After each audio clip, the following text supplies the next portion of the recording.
Howdy doody everybody, and welcome back to my journey across the United States. Today we're covering West Virginia's weird folklore because urban legends aren't always a ghost or ghouls.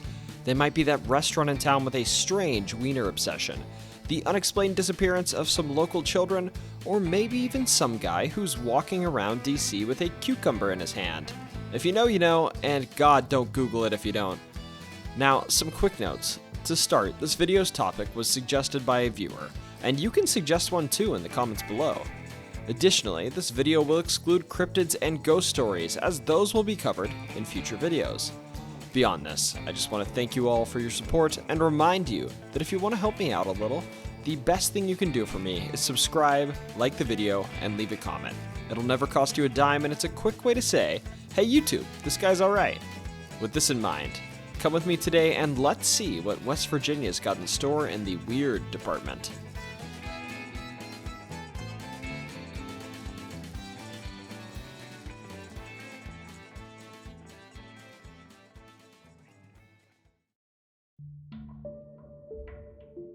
When you hear the term mine wars, you might think it refers to competition between coal mine owners in West Virginia. However, the mine wars of the early 1900s are a significant chapter in American history that highlight the need for workers to look out for themselves and recognize that Uncle Sam may not always have their backs. And perhaps leading an armed revolt against your employer might not be a good idea either. Coal mining began in West Virginia in the mid-1800s, and quickly became essential for powering everything from railroads to home heating. Despite this importance, miners worked long hours for low pay and faced extremely high risks of injury and death. Roof collapses, explosions, and fires were common dangers, and many miners lived in company-owned towns, often in poor conditions. These harsh realities led miners to seek unionization for better pay and safer working conditions. However, mining companies resisted, resulting in violent confrontations between 1912 and 1921. The first major event, the Paint Creek Strike of 1912, saw workers stopping without union backing. The companies refused to raise wages, leading to thousands of non-union miners striking across the region. In retaliation, companies began evicting miners' families from their homes, which sparked further unrest. During this time, the United Mine Workers supported the miners by sending leaders like Mary Mother Jones to help. In response, coal operators hired strikebreakers and over 300 Baldwin Felts mine guards who violently suppressed the strike, evicting families and destroying their property. One infamous incident actually occurred on February 7th of 1913 when a heavily armed train called the Bull Moose Special drove through a camp of striking mining workers with a machine gun bolted to it, firing on their tents, and actually killing a miner who was protecting his family. The conflict escalated until the governor declared martial law, sending the state militia to break the strike. While the militia was initially welcomed, they ended up arresting over 200 strikers without due process, while the coal operators faced no consequences for their violent actions. This brutal enforcement drew national criticism, but little changed for the miners. Now, the climax of the mine wars happened in August of 1921 when thousands of pro-union miners marched on Mingo County to free previously arrested miners. They confronted the West Virginia sheriff, Don Chafin, who had assembled a citizen army to oppose them. This confrontation became known as the Battle of Blair Mountain, the largest uprising in the U.S. since the Civil War, only ending when the U.S. Army intervened. The Battle of Blair Mountain marked the end of the violent clashes, but miners' struggles continued. In spring of 1922, West Virginia authorities, in collaboration with coal companies, indicted over 500 pro-union marchers on charges like treason and murder. These politically charged trials took place far from Blair Mountain at the Jefferson County Courthouse, which actually, funny enough, had previously hosted the trial of abolitionist John Brown. Although only a few defendants faced trial, these proceedings highlighted the collusion between coal operators and state officials to undermine labor organizations. The trial sent a powerful message. If miners could be convicted of treason, so could any worker fighting for their rights. This moment became a significant point in the labor movement, with effects that reached far beyond West Virginia.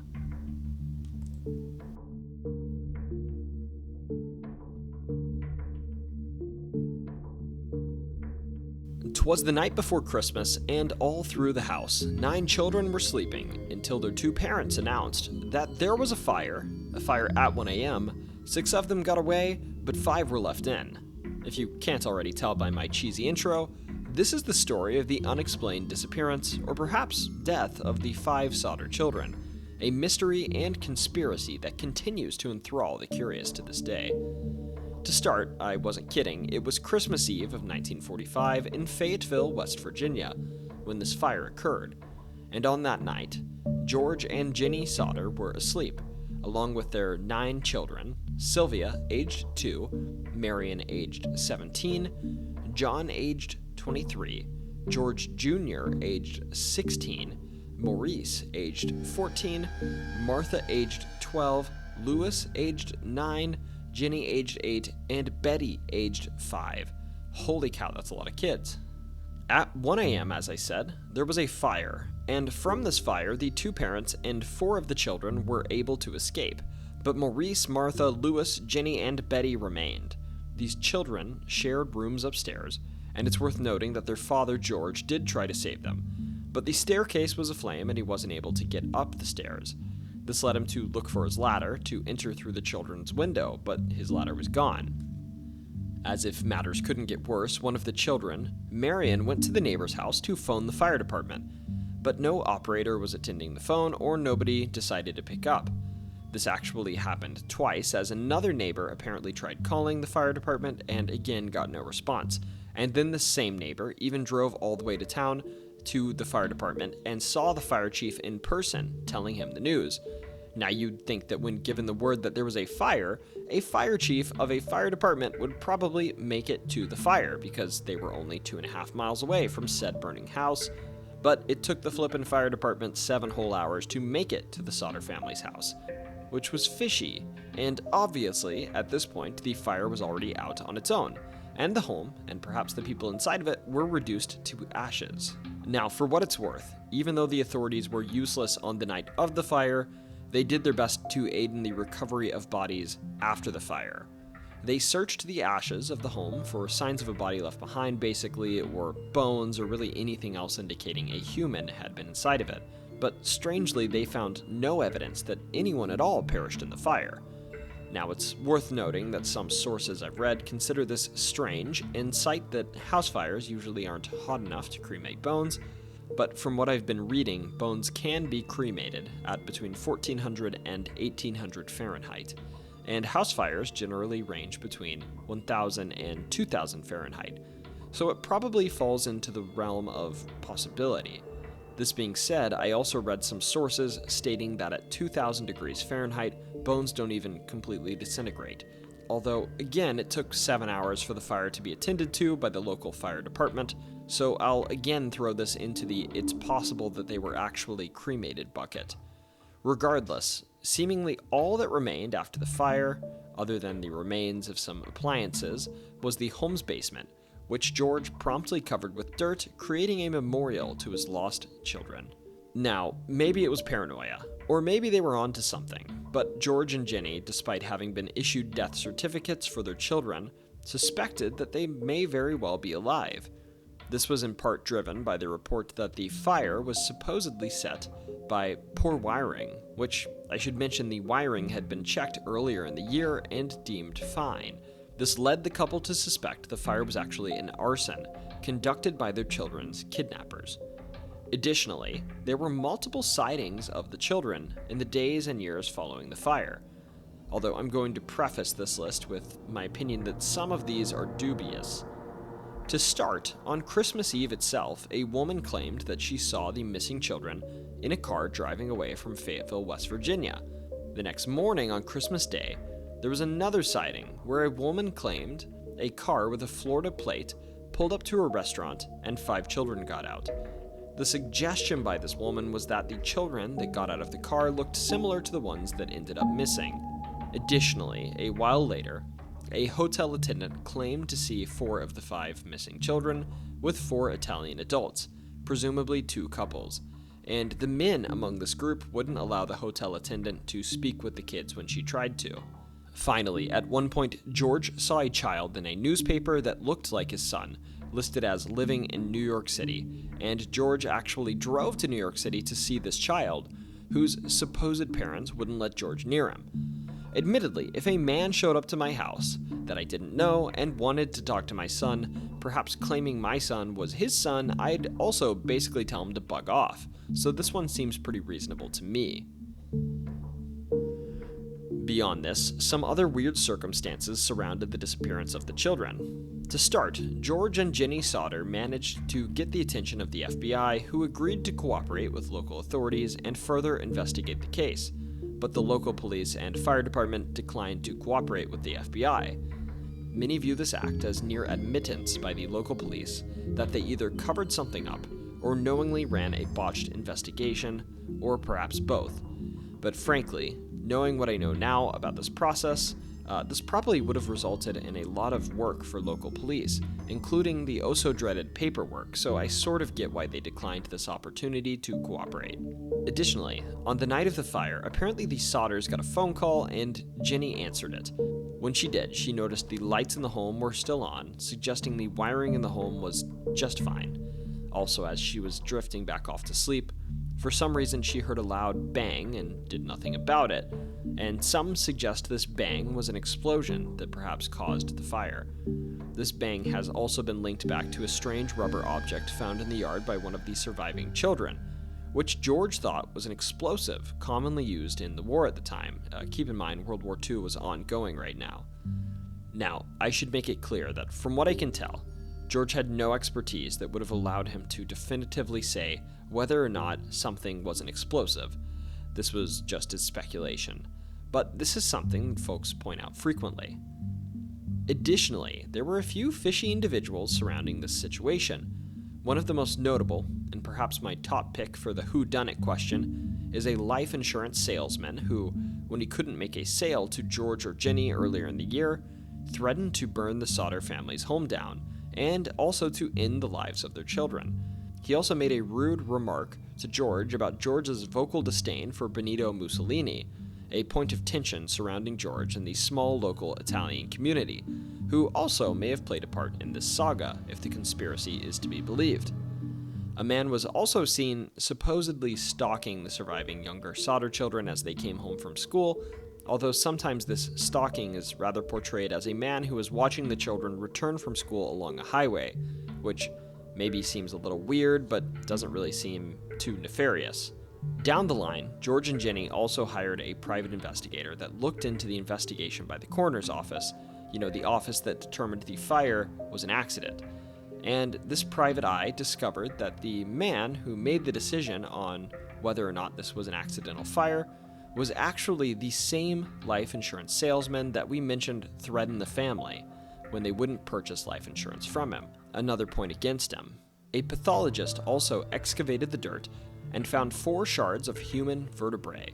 He thought these were from a 16 to 17-year-old by his estimate, but given the oldest child in the fire was 14, some cast doubt on this. Personally, I wonder how different a 16-year-old and 14-year-old's vertebrae actually look from one another on average, even to a trained eye. And I wonder whether there's some cases where a 14-year-old's vertebrae could look a whole lot like a 16-year-old's vertebrae, but I digress. Maybe it's a big difference, maybe it's not. If you've got experience with this though, please comment down below. Regardless, the vertebrae being found led the state governor to shut the book on the case, leading to perhaps the reason this case is so well known in the first place, that the Sodder parents actually set up a billboard along Route 16 that remained there for about 40 years. This billboard not only cast skepticism on the case, but also scrutinized the police's findings or lack thereof. But perhaps most importantly, it provided a number for tips. Most of the tips the family got were bogus or perhaps fabricated, but in 1968, 23 years after the fire, a photograph was sent to Jenny Sodder without a return address. It was of a man in his 20s who George and Jenny believed may have been their son Louis. On this photo's back, it had the weird quote, "Louis Sodder, I love brother Frankie, Lil Boys, A90132 or 35. Now, regardless of what played out, all of those involved are speculated to have passed away at this point. George Sodder passed away in 1969 at 74, and Jenny in 1989 at 85. At this point, as of April of 2021, all of the Sodder children, including the youngest, Sylvia, have passed away too. Sadly, because of this, we may never know the ending of this saga. It could have been a conspiracy, or maybe it was a family so distraught from their loss that they created their own little rabbit hole to run down, to try to chase down their lost children. Perhaps we'll never know at this point, but if you have any leads on the topic, I saw that the relatives of the Sodder children continue to urge folks to post their findings to www.websleuths.com.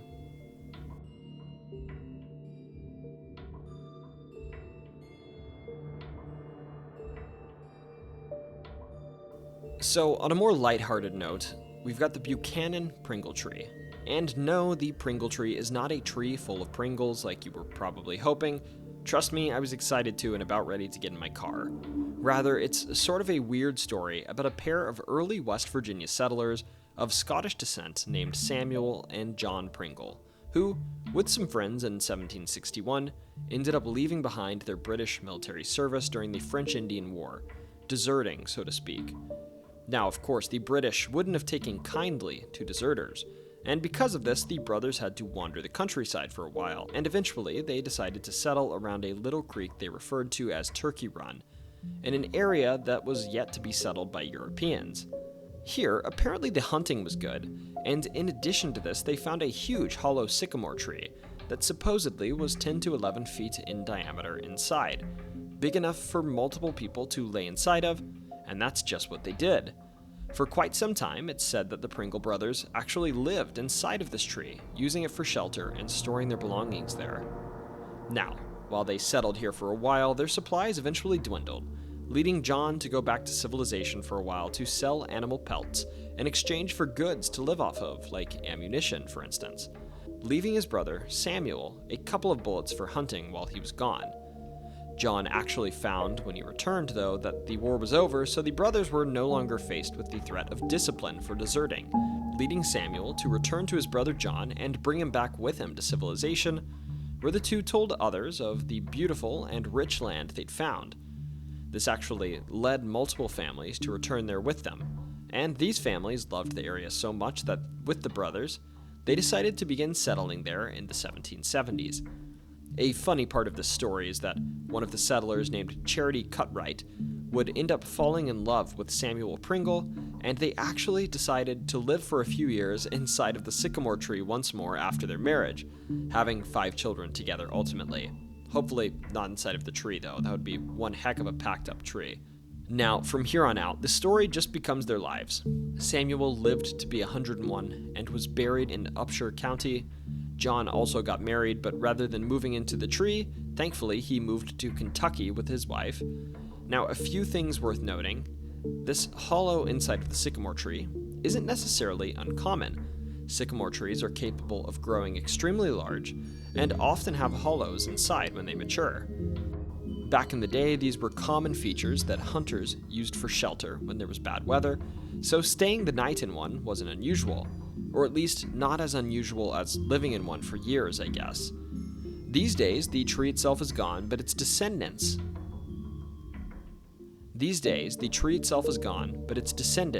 like a direct biological descendant of the tree, that some posit is actually just a clone of the tree, still dwells in Buchanan. And it too is starting to grow out a little hollow on its side in its maturity. Sadly, you're not allowed to crawl inside of this one, though.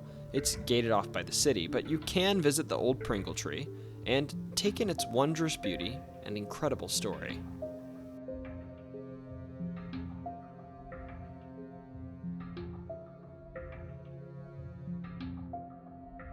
Now, if you're a Weird Al fan, you've probably heard your fair share of lore about things that claim to be the world's largest version of that thing, specifically twine. In this tale, though, we're not talking about twine, but rather recounting the story of the world's largest teapot instead. What this is pretty self-explanatory. It's a big old teapot, standing on a lawn between US 30 and its exit ramp. And you can find this little feature, or should I say big feature, in Chester, West Virginia.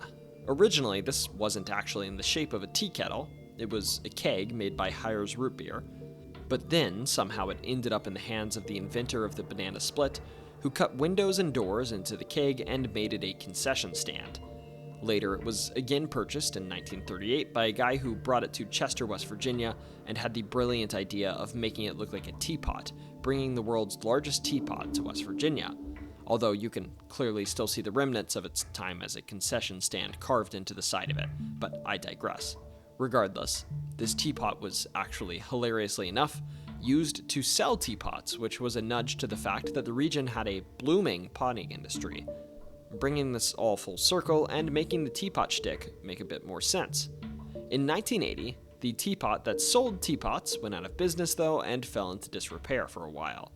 But lucky for us, in the 90s the teapot was restored by a local entity, and because of this, today you can take a drive-by and see not one, but 2 giant teapots in a pretty little field in West Virginia by the highway.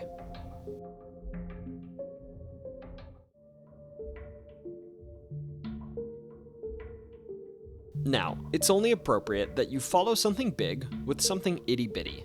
It's a rule and I follow it. That's where a small little church named Our Lady of the Pines comes in.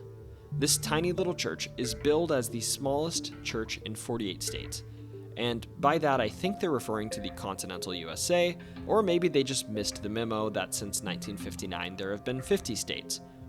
Regardless, this little church is only 24 feet wide by 12 feet across, which, not to be a pain in the butt, actually makes Our Lady of the Pines larger than a church on the side of the road in Yuma, Arizona, that's 7 by 12 feet, a church in Festina, Iowa, that's 12 by 16 feet, and frankly at least a dozen other churches in the USA. Now, I'm not saying this place isn't a proper tiny house interpretation of a Roman Catholic church, but I am saying their claim of being the smallest church in 48 states, whatever that means, is on many levels perhaps a bit untrue, at least in modern day. Anyways, I just thought I'd share this tiny church that bills itself as at least the smallest church in West Virginia.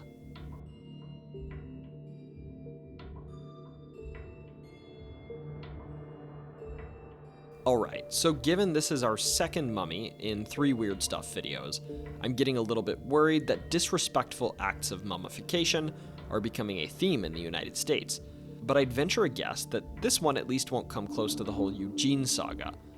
In short, in 1888, one Graham Hamrick, a farmer and amateur scientist, read crazy guy, bought 2 female cadavers from the West Virginia Hospital for the Insane or the Trans-Allegheny Lunatic Asylum.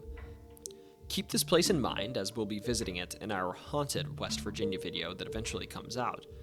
Perhaps fancying himself a backwoods Frankenstein, Hamrick actually made his own embalming potion, which apparently he'd patented and previously used on everything from vegetables to snakes, to hands to a human head that he kept in a jar, to a whole friggin' baby. Sadly, the baby and the head in a jar are nowhere to be found these days. Now, funny enough, this whole mummification business actually went so well that the Smithsonian Institute apparently wanted to exhibit his mummies and, in return, wanted his formula.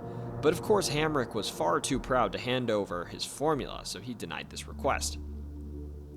Today, because of this, the only remembrance of his formula that we have is a 1892 patent that reports the preservation formula included water, saltpeter, and sublimed sulfur set afire. Ultimately, like all of us, Hamrick eventually passed away, and I know what you're thinking, but no, he did not have his special potion applied to him afterwards. Apparently, he actually did instruct his assistants to embalm him with it, and left the recipe for them, but they didn't feel like doing it for whatever reason. These days, the not-so-mummified Hamrick is buried in Mary's Chapel Cemetery nearby. Now, you might think that after Hamrick's passing, the 2 mummies were just shoved in a museum somewhere, or maybe even buried, but you'd be mistaken. These mummies attracted the attention of P.T. Barnum himself, and actually toured Europe with him. God knows if they'd ever been there while they were alive.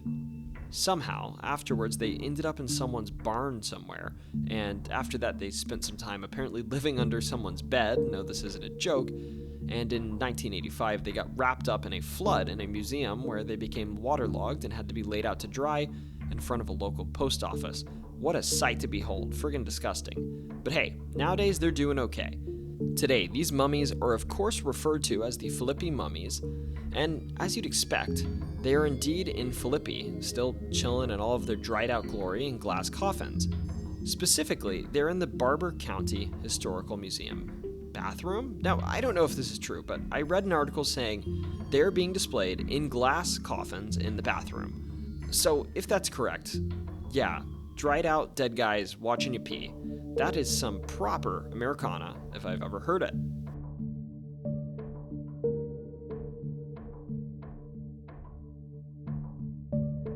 Okay, so you've probably heard of a vein of quartz, or gold, or maybe even silver. These veins are essentially just a mineral deposit that formed when a fracture in a rock fills with a specific mineral. But have you heard of a vein of asphalt? No? Well, they exist, and in Ritchie County, West Virginia, there was a heck of an asphalt vein that was discovered in 1852. As the story goes, in a remote area in the county, in 1852, one Frederick Lemon discovered what he thought was a deposit of coal when he was managing his cattle in the area, and he decided he'd cover the deposit up with leaves and junk and buy the land to make himself a quick profit. However, it didn't take long for other folks to stumble upon the quote-unquote coal deposit. Folks at first actually tried to use it in their stoves, and because of this, there are reports of folks causing explosions in their homes and nearly burning them down. And this includes Lemon, who luckily didn't burn his house down, but was pretty disappointed when the coal became runny when he heated it up, leading him to actually sell the land for way less than he should have, at $75,000. The buyer, of course, knew he was getting something profitable, and began turning what was actually solid asphalt into oil. And in his first year, it's said that he cleared over $1 million in profit from the mine. Asphalt from this mine was soon being distributed across the globe, and was largely being mined by Irish immigrants. And while the asphalt wasn't as profitable to make oil from as just pumping oil out of the ground, it was used to pave roads everywhere from locally to the streets of London. Ritchie Mines operated until 1909 on and off, but was at that point abandoned. And these days it sits as part of the Ritchie Mines Wildlife Management Area.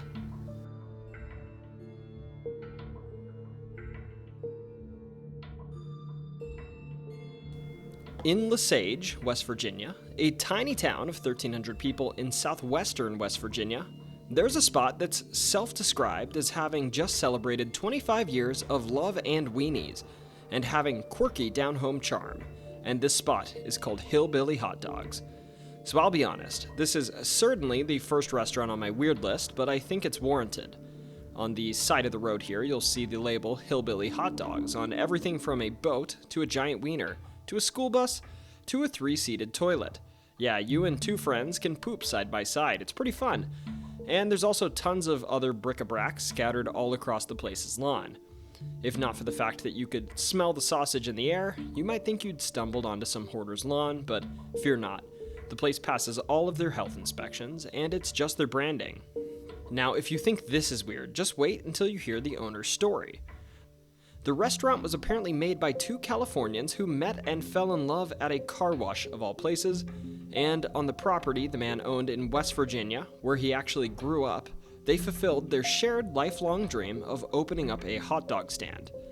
Now, as of last year, these glizzies are honestly pretty solid prices. For between $2.35 and $5, you can put a variety of wieners in your mouth, alongside about every fried American delicacy you can dream of. I'm a hungry boy today though, so excuse my language. And when it's time to eat these sausages, well, from what I can tell, they've got picnic tables all over the weird stuff on the property. So fret not, there will be a seat for you to sit and enjoy the rare pleasure of slamming down some salami in the middle of West Virginia.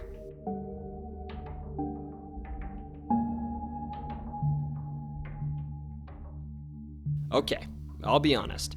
Something about this whole place reminds me of Grunkle Stan's Mystery Shack from Gravity Falls, and I'm writing this only as I just opened this business's webpage. And now that I'm reading about it, this place for real, I think, might be the spot that inspired Old Stan's Mystery Shack. So bear with me here on the imagery. I'm just going off of descriptions because the owners of this spot don't allow photography inside, which I don't necessarily blame. The place is self-described as a spot where you can go have fun with your family on a 15-minute tour where you can, I quote, see the unbelievable. And perhaps this isn't far off, because from the Reddit comments I'm looking at, you probably shouldn't eat lunch before you go in. And, well, why is that? According to the accounts I'm seeing, the place's shtick is that it's essentially a weird house full of optical illusions that make you feel like gravity has been done away with, and the room is often flipped on its head. Sounds sort of like a tourist trap, and maybe it is, but according to folks all across the internet, it's actually a really neat spot, and it makes you dizzy and nauseous, and it gets you feeling all of the worst possible human feelings. Generally speaking, it's billed as one of the better roadside attractions in America.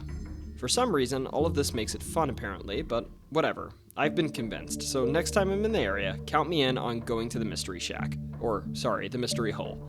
Not much more to say here. Stop by it and watch gravity turn on its head.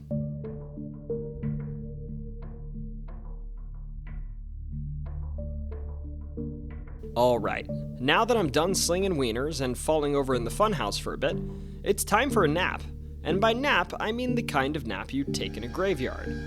In Wheeling, West Virginia, a town that used to be famous for having the most millionaires per capita in the whole USA, and also not the savory type of millionaires, more like the take your head off for profit type or send kids to the mines type. There's a cemetery named Mount Wood Cemetery that, as cemeteries are, is creepy. It's got the usual graves and mausoleums, some of which date back as far as the 1700s, and also many of the mausoleums happen to be missing their doors and windows, likely being broken as acts of vandalism or stolen, and thus they've been cemented closed forever. Among this cemetery, there's an old, seemingly abandoned structure.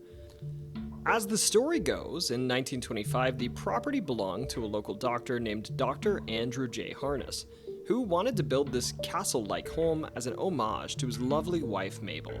Harness also purchased a lot of the adjacent lots in the area, and it's speculated that he was going to build a live-in clinic around his soon-to-be home, as he was apparently a fairly devoted doctor and wanted to offer proper care to his patients. The home had turrets, a spiral staircase, and the second story overlooked what was said to be the best view in Wheeling. Obviously, today the property still stands, though unfinished, and you can wander the remains of the creepy old place if you dare. But like all abandoned places, there's a story behind why it's abandoned. Some stories incorrectly state that the story behind the structure's abandonment is that the doctor's wife passed away unexpectedly, leaving him distraught and abandoning the property. But the real story is that Dr. Harness was actually trafficking drugs, and he was indicted on these charges in 1925. Now, this might sound bad, but in reality, it was kind of kind-hearted of him. In short, two of his patients weren't able to pay for their pain relievers through legal avenues, so Harness, out of the goodness of his heart, sold the pain relievers to them through less legal avenues for less money. Of course, these two patients, for whom the doctor had so much sympathy, weren't patients after all. Rather, they were federal agents enforcing the then-new Harrison Narcotics Act that taxed the distribution and sale of drugs. So in reality, he was hardly charged with a crime related to illicit substances as much as he was charged for failing to pay taxes. Classic. It's how they got Al Capone after all, I guess, so we shouldn't be too surprised. This led to Harness getting thrown in the slammer for about a year in Atlanta, and afterwards they moved away to southern West Virginia, with the property essentially being seized by the city of Wheeling. These days, from what I can tell, the spot is a haunt, not a haunted one though, just a place that local kids and goons alike hang out. The place is overgrown with weeds and sometimes apparently also overrun with folks that are using illicit substances. Perhaps the most prominent thing about the old castle is the abundant spray paint layered all over its walls. Now, regardless of what this place often attracts, it does appear to be loved by the community. Murals have been commissioned on the property, and it was even somewhat recently spruced up, getting gray washed and having the weeds pulled out, and it even got an anti-graffiti coating on it to try to dissuade further vandalism, but that literally apparently lasted only hours. Growing up, I actually had a place like this near me, a spot where all of the local kids would raise hell and take their angst out on concrete walls. And don't get me wrong, I can't condone the less than savory activities that happen here, but I sort of think it's reasonable to let kids and goons have their spot where they can paint, punch the wall, and cause a little bit of trouble. It kind of feels like human nature after all.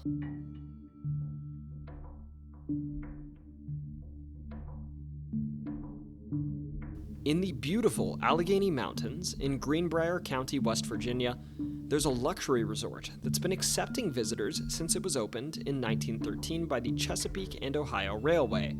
It's known for its sulfur spring water that has supposed healing properties, for the nearby restaurants and outdoor activities, and perhaps most prominently, for a gigantic underground bunker that was used as an emergency shelter for US presidents during the Cold War. But we'll get to that.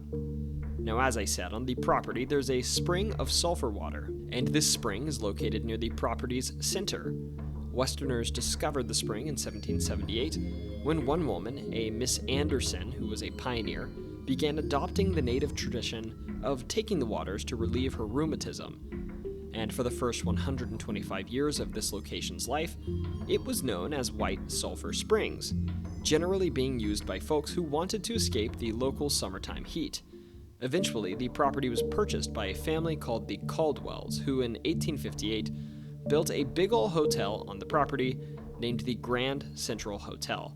And eventually, in 1910, the property was purchased by the Chesapeake and Ohio Railway, which significantly upscaled the property and opened it throughout the year. You're not here to talk history, though. You want to hear about the dang bunker, don't you? So the story of that is, in short, in the 1950s, the US government went to Greenbrier, the hotel, and basically asked if they could help create a secret emergency relocation center for Congress if there were a nuclear war. It seems like the Soviet 1949 test of a nuclear warhead had gotten under the government's skin. Regardless, the Greenbrier said yes, thus establishing the underground facility referred to by its code name, Project Greek Island, and an underground bunker was built between 1959 and 1962. This bunker, of course, was never used, as luckily nuclear obliteration never happened, but for 30 years they kept it stocked up as an emergency location through the whole Cold War.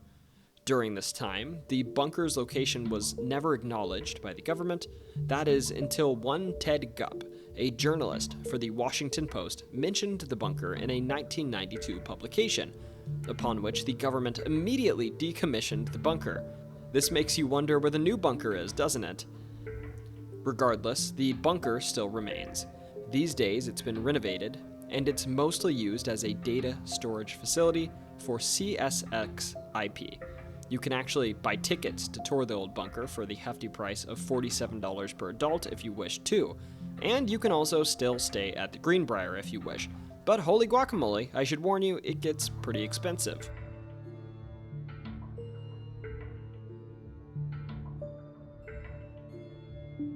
So I'm currently writing the Michigan Ghosts video in anticipation of a haunted October, and I've therefore seen a few stories about lighthouses in the past few days. And do you know what all of those lighthouses have in common? They're on the water. You know what Summersville Lake Lighthouse in West Virginia is not? On the friggin' water. If you don't know, there's not even a coastline touching West Virginia.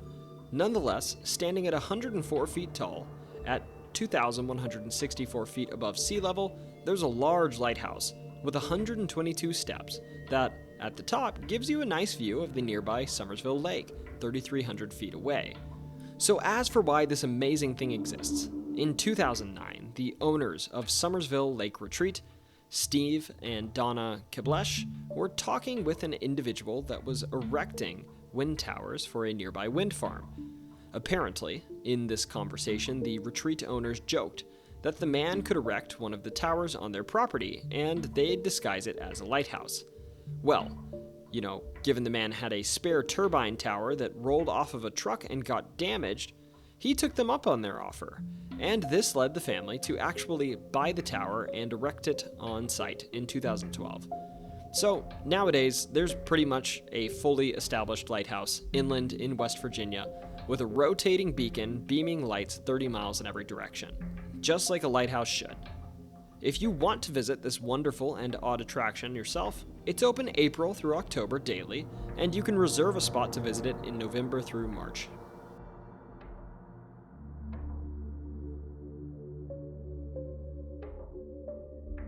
Perhaps one of the weirdest things about West Virginia is the state's shape itself, and upon looking at it, you might think that Pennsylvania swooped in and took a bite out of it. For most of the state, if you look at West Virginia on a map, it has jagged edges that look like they're following rivers or ridges or other prominent features, and then boom, straight lines. Now the reason for this is actually pretty straightforward. It's the result of the Revolutionary War era claims of Virginia's former Yohogania County boundary lying on the Ohio River, conflicting with the interpretations of the colony of Pennsylvania's royal charter. Virginia claimed its border extended to the Ohio River, and Pennsylvania claimed 5 degrees of longitude west of the Delaware as its western border, and the Mason-Dixon line as its southern border.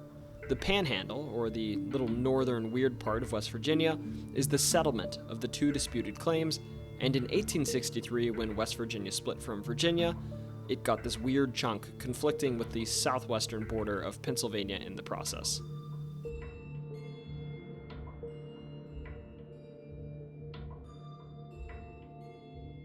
Now, I personally get a good chuckle out of this one, and to be honest, frankly, I'm not sure if this whole story is true, but it's a fun joke to say the least. In short, the historical fact of this urban legend is that some of the richest men in America in the early 1900s, Henry Ford, Thomas Edison, Harvey Firestone, and naturalist John Burroughs, used to call themselves the Vagabonds, and they'd go together on summer camping and hunting trips, essentially LARPing as hardened outdoorsmen even though they were among the richest men in the world.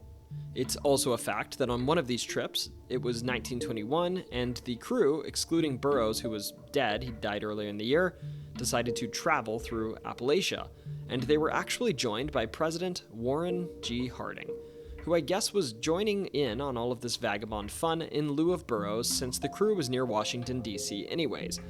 Now, this part may be a bit of local folklore, or maybe even just a joke, but I've seen a few accounts that during this trip, the group's car broke down somewhere in eastern West Virginia, and they managed to hail down a local farmer for help, who showed up in his Model T. When the farmer showed up, Henry Ford proudly bellowed, "I built your car!" Firestone told him, "I made the tires for your car." And then the farmer, having a good laugh, looked at Harding and said, "Well, who are you then?" And Warren G. Harding introduced himself as the President of the United States, to which the farmer said, "If you fellas are all that, then I'm Santa Claus." Again, this tale might just be a great joke wrapped up around a bit of historical fact, but I thought it was fun, and so I'm telling it.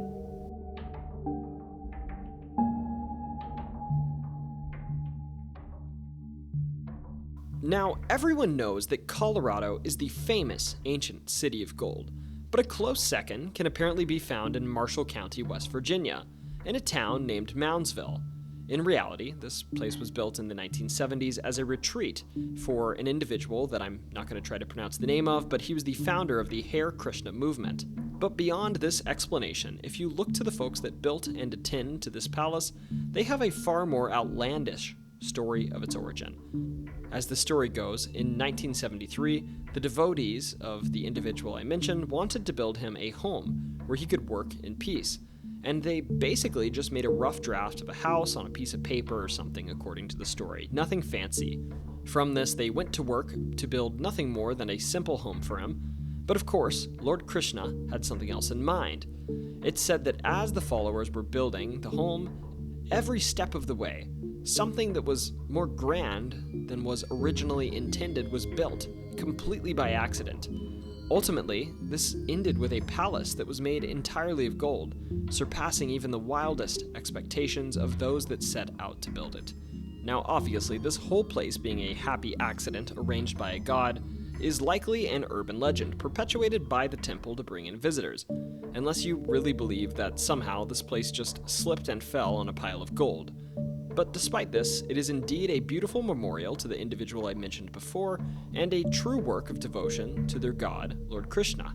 Supposedly, if you believe the tales, no blueprints were even used, and no architect was consulted, which, to get an end result like this, is pretty baffling to say the least. If you believe it, that is. Regardless, if you want to visit it, it's actually surprisingly free to tour the grounds, or for a fee, you can take a tour of the inside, which, from what I can tell, is the only way to actually get inside of the palace.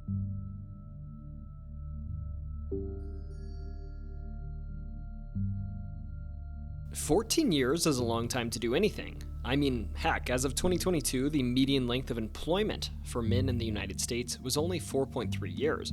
But this didn't stop the Glen Hotel in Thurmond, West Virginia, from hosting a poker game that lasted 14 years. Now to start, Thurmond back in its railroad days had a reputation, often being called the Dodge City of the East, because of the nearby region across the river where everything from prostitutes to rampant alcoholism were known to be common pastimes. Also among these pastimes was poker, and it's apparently well established that folks had a habit of literally gambling every penny they had away in this town. Perhaps because of this, it's only suitable that the longest poker game in history occurred in the aforementioned hotel in town. Now this hotel, the Glen Hotel, was built in 1901 on the less savory side of the river, and it only lasted for 29 years before it burnt to the ground. The hotel itself had a bit of a reputation as a place where the less savory vices of man were allowed to run free, just like its side of the river. And also, wealthy individuals who owned mines were frequent flyers of this hotel, and they often came to gamble and indulge in pretty heinous crap away from their families. The hotel had 3 stories and about 100 rooms, including a huge ballroom where parties were frequently held, and they also had a game room where gambling apparently went on 24/7, and this is where our miraculous 14-year game of poker went down. To be honest, beyond this, there isn't much to be read about the game of poker. There are a few witnesses that have come forward saying pretty much, yep, that was a long game of poker, but otherwise there isn't much to be said about it. Just that it is recorded that a poker game went on for 14 years in this hotel. Now regarding Thurmond itself, by the 1940s, trains no longer stopped in the city, and with the trains went the people. Also, the people went because most of the coal mines in the area were worked out, and also the hotel burning down in the 1930s apparently hurt the town's business too. These days, only 5 people live in Thurmond, and the National Park Service has built some facilities on the grounds that used to be the Glen Hotel to oversee New River Gorge National Park.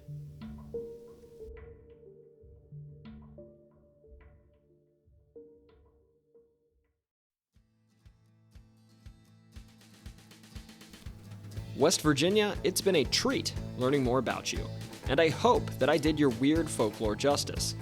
Now, usually I immediately put out a ghost or cryptid video too with the state I just covered, but we're about to jump into spooky season, and I've already made the promise to cover Oklahoma, Michigan, and New Hampshire's ghost stories next month, so the West Virginia video is upcoming, but going to be a few more weeks.